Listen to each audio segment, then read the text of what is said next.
ছাত্রদের হাতে মোবাইল দেন, ক্লাস বন্ধ, অনলাইনে ক্লাস হবে, এমন কথা বলছিল কি বলে নাই?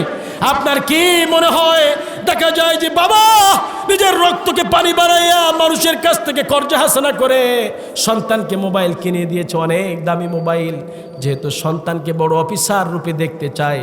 ও যুবক, তুমি তোমার বাবার ভিতরের দিকে তাকিয়ে দেখো, অনেক কষ্ট করে তোমাকে মোবাইল বাবা কিনে দিয়েছে, এখনো পর্যন্ত অনেক বাবা ঋণ পরিশোধ করতে পারে নাই, দিনমজুরি কাজ করে কোনো রকম দুই বেলা দুই মুঠো খায়, কিন্তু তুমি সন্তান তোমাকে অফিসার রূপে দেখতে চায়।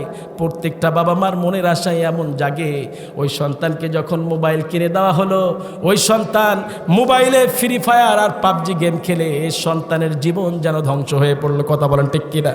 বাংলাদেশে যদি 8 লক্ষ শিক্ষার্থী থেকে থাকে, ওয়াল্লাহি এতটা বিশ্বাস আমার আছে, 8 জন ছেলে মেয়ে অনলাইনে ক্লাস করে নাই, অনলাইনে ফ্রি ফায়ার পাবজি খেলে আর অবৈধ প্রেম প্রীতিতে লিপ্ত হয়ে যুব সমাজ ধ্বংস হয়েছে। কথা বলেন ঠিক কিনা মুসলমান? এই যুবকদের ধ্বংসের জন্য যারা দায়ী, শিক্ষার মস্তদে ক্ষমতার মস্তদে যারা বসা ছিল, ওই সব বেয়াদবগুলি দায়ী।